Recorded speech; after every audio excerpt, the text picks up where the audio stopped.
एक नॉर्मल दिन था हांगकांग के एक न्यूक्लियर पावर प्लांट में। सब कुछ स्मूथ चल रहा था। तभी अचानक किसी अननोन हैकर ने प्लांट का सिस्टम हैक कर लिया। कूलिंग मशीन को शट डाउन कर दिया गया और गर्मी बढ़ने की वजह से एक जबरदस्त ब्लास्ट हो गया। हंड्रेड्स लोग या तो मर गए या फिर बुरी तरह इंजर्ड हुए और 10 किलोमीटर के एरिया में लोगों को तुरंत एवैक्यूएट करना पड़ा। इसी वक्त अमेरिका के एक जेल में एक जीनियस हैकर निक को उसके सेल से निकाल के ले जाया गया। उसके सामान में एक सीक्रेट डिवाइस मिलता है और जेल के कई और क्रिमिनल्स के अकाउंट में रिसेंट में कुछ पैसे भी आए होते हैं। तो कॉप्स को शक होता है कि ये सब निक का काम है। निक इनकार करता है पर उसे सॉलिटरी कन्फाइनमेंट में डाल दिया जाता है। वहाँ वो एक्सरसाइज करके अपने आप को बिजी रखता है। दूसरी तरफ चाइना में कैप्टन दवाई गवर्नमेंट को बताता है कि ये पूरा अटैक रिमोट एक्सेस टूल के थ्रू हुआ है। पावर प्लांट का सिस्टम पुराना और अनसिक्योर्ड था, इसलिए हैक हो गया। दावाई को लगता है कि वो हैकर को ट्रेस कर सकता है, लेकिन उसके लिए प्लांट के कंप्यूटर्स तक एक्सेस चाहिए। लेकिन अभी प्लांट इतना गर्म है कि कोई वहां जा ही नहीं सकता। दवाई FBI से मदद मांगता है और एजेंट कैरल अपने बॉस को कन्विंस करती है कि चाइना के साथ कोलैबोरेट करना जरूरी है। हैकर के अटैक का कोड अमेरिका के प्लांट में भी यूज हुआ था, तो वो अपनी बहन लीन को इन्वॉल्व करता है, जो एक स्किल्ड नेटवर्क इंजीनियर है।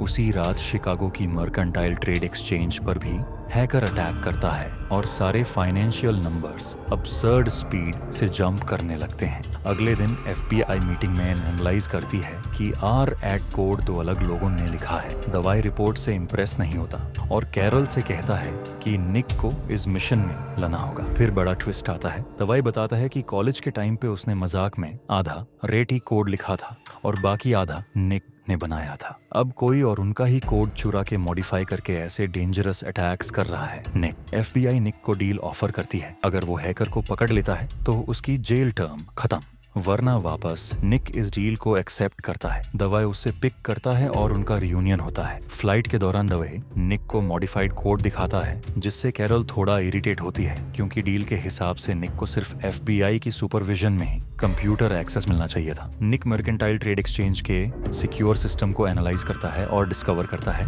कि हैकर ने बॉस के USB ड्राइव में वायरस कोड छुपा दिया था। जब बॉस से पूछा जाता है तो उसे एक सस्पेक्ट याद आता है, लोजानो, जो सिर्फ एक महीना काम करके सडनली डिसअपीयर हो गया। निक और लीन जब लोजानो के घर जाते हैं तो उन्हें पता चलता है कि वो ऑलरेडी मर चुका है, शायद ओवरडोज से। उनके कंप्यूटर में हाई लेवल एन्क्रिप्टेड सिस्टम्स मिलते हैं जो हैकर ने उसके लिए बनाए होंगे। निक एक मिस्ट्री ईमेल का जवाब देता है जिसमें मिलने का प्लान था और FBI एजेंट का फोन हैक करके अपना ट्रैकर ऐप भी मॉडिफाई कर देता है। उसी बीच कैरल और दावई एक्सचेंज के बॉस से क्लाइंट डेटा मांगते हैं। पहले तो वो रिफ्यूज करता है, पर जब कैरल प्रेस को लीक करने की धमकी देती है तो वो मान जाता है। फाइल्स एनालाइज करते वक्त उन्हें 3 सस्पिशियस ट्रेड्स मिलते हैं जिन्हें हांगकांग के बैंक अकाउंट से जोड़ा जा सकता है। निक और लीन हैकर से मिलने रेस्टोरेंट जाते हैं, पर हैकर नहीं आता। निक वहां के CCTV सिस्टम को हैक करता है और पता लगता है कि हैकर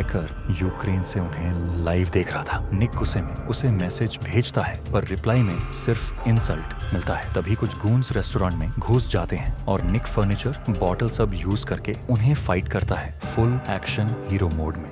निक दवाई को वार्न करता है कि हैकर उनके पीछे आ गया है। टीम नेक्स्ट डे चाइना जाने की प्लानिंग करती है और निक और लीन एक रोमांटिक नाइट स्पेंड करते हैं। चाइना पहुंच के वो लोग विक्टिम्स रेस्क्यू कर रहे पावर प्लांट जाते हैं। प्लांट अभी भी हॉट है लेकिन मैनेजेबल। वहाँ वो कंप्यूटर से एक हार्ड ड्राइव रिकवर करते हैं। हार्ड ड्राइव का डेटा करप्टेड होता है। कैरल एडमिट करती है कि FBI के पास एक सीक्रेट सॉफ्टवेयर है, ब्लैक विडो, जो हेल्प कर सकता है, लेकिन FBI का बॉस उसका एक्सेस डिनाई कर देता है। निक एक रिस्की आइडिया देता है, वो गवर्नमेंट सिस्टम हैक करेगा ब्लैक विडो के एक्सेस के लिए। डेस्परेशन में कैरल अग्री करती है। निक क्लेवर ट्रिक से FBE के बॉस को फिश करता है और पासवर्ड क्रैक करके ब्लैक विडो का एक्सेस ले लेता है। हैकर का लोकेशन इंडोनेशिया का मिलता है, पर सर्वर एक हैकर फ्रेंडली कंपनी में होस्ट है जो फिजिकली ही एक्सेस करना पड़ेगा। दवाई वीसा अरेंज करने का प्रॉमिस करता है। लीन हैकर के सैटेलाइट इमेज के पेमेंट्स ट्रेस करती है